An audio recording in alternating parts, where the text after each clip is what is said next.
Howdy folks, welcome to Brain Rotters. Today we'll be talking about all the Easter eggs and MONSTERVERSE references that you missed in Godzilla vs. Kong. We begin our story on Kong's home, Skull Island, from his solo movie, Kong, Skull Island. A number given to us in the movie is NW71. Now, NW71 is in reference to 1971's Godzilla vs. Hedorah. There is constant reference to this little girl's tribe called the Iwi. Now, the Iwi we actually saw for real in Kong Skull Island. The movie explains that they were all wiped out due to a storm. This storm is in reference to the storm that the crew from Skull Island had to go through in order to reach the island. There's a plate number on Dr. Andrews' vehicle in the dome on Skull Island. It reads 9ZZFF6. The Z and the F refer to zone fighters. Now, these zone fighter monsters were in their own Kaiju series in 1973, starring Godzilla. There's a familiar style to the intro we got in Godzilla vs. Kong with the time periods and the redacted names.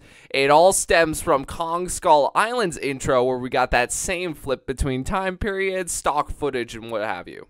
In the intro, we get an expedition named a Hollow Earth Expedition in 1926. Now, there was a game that was released in 2006 called The Hollow Earth Expedition. So why the movie is giving a nod to this, I have no idea. Operation High Jump is referred to in this movie, and the actual military operation found the military seeking out and seeing if Antarctica could handle army bases on the ice. The movie uses this operation as an explanation as to how they found an entrance into Hollow Earth, that portal. John Goodman's dialogue as his time as William Randa in Kong Skull Island is mentioned in the intro. He says there's an ecosystem out there, the likes of which we can't imagine. That dialogue was pulled straight from Kong Skull Island. These coordinates here are given in the intro, and it feels random, so I plugged it into Google next to the name Godzilla, hoping that would be a keyword of some kind. Sure enough, in the Mediterranean Sea, that's where our coordinates take us. In the Mediterranean Sea in 1973, Godzilla fought a giant squid monster called Godzilla there. The intro also gives us stills from the initial Godzilla movie and Godzilla King of the Monsters. One of Kong's listed enemies in Godzilla vs. Kong is the giant squid. Now, the giant squid is not in reference to Godzilla, but in reference to the giant squid, the Meyer squid that Kong ate in Kong Skull Island. 7213 is a number seen on a monitor. This is in reference to a pop culture movie poster of Godzilla, King of the Monsters, and it's titled MOVIJ 7213. On Bernie's podcast, we can see his followers list. On top of his followers list, the name Michael G appears. This is in reference to Michael Goldberg, the assistant editor for Godzilla, King of the Monsters. Ren Sarazawa is in this film. He is the son of the Let Them Fight guy from Godzilla and Godzilla, King of the Monsters. He actually gave his life up in order to wake Godzilla up in King of the Monsters. You would think Ren would have some kind of revenge plot, some obvious revenge plot in this film, but no, he actually doesn't. We're stuck with this other villain who we don't care about, who's all in it for the money, and who wants to be rich.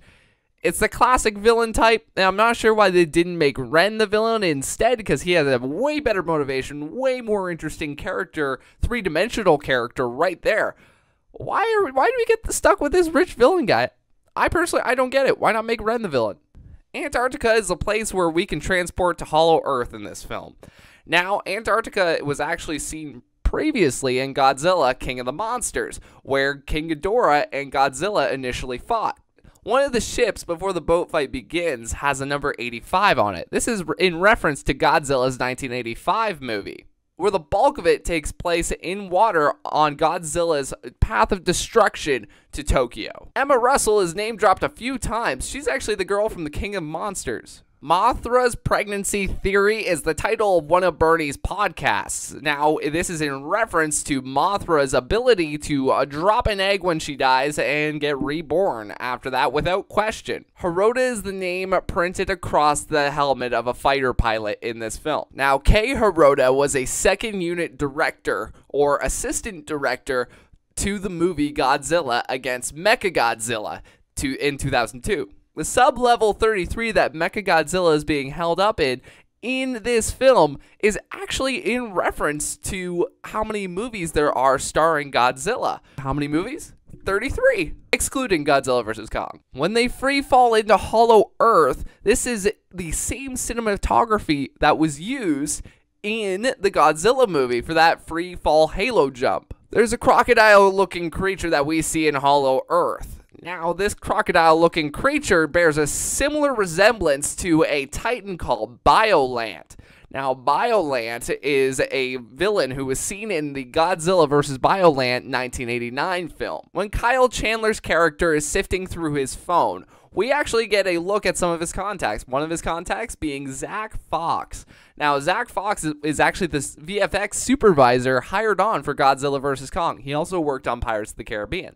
205-555-0169 is also a number on his phone. Now, if you ever see a 555 number in a movie, it's fictitious. Totally fictitious. In Hollow Earth, there is some giant bats. This is in reference to the giant bat in the animated series Godzilla Monster Wars. We find out that Godzilla's atomic breath is blue because it comes from the Hollow Earth, the radiation beneath it. Mechagodzilla's beam is actually red and blue. This is as a result of his red laser beam that he's engineered with and the blue radiation from Hollow Earth. The movie ends with Kong ultimately defeating Mechagodzilla. In the comics, this is in reference to when Godzilla was defeated by Kong, or it was so implied.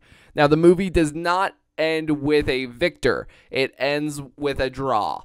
But Mechagodzilla does lose to Kong, so this could be in reference to that comic where Kong is implied to be the victor in the end. Hey, what'd you all think of these Easter eggs? Did you notice any of them? Did you find out something new? Please leave it down in the comments section below. Subscribe if you're new here, like, comment, share this post on all forms of social media, and take care, folks. Thanks for sticking around.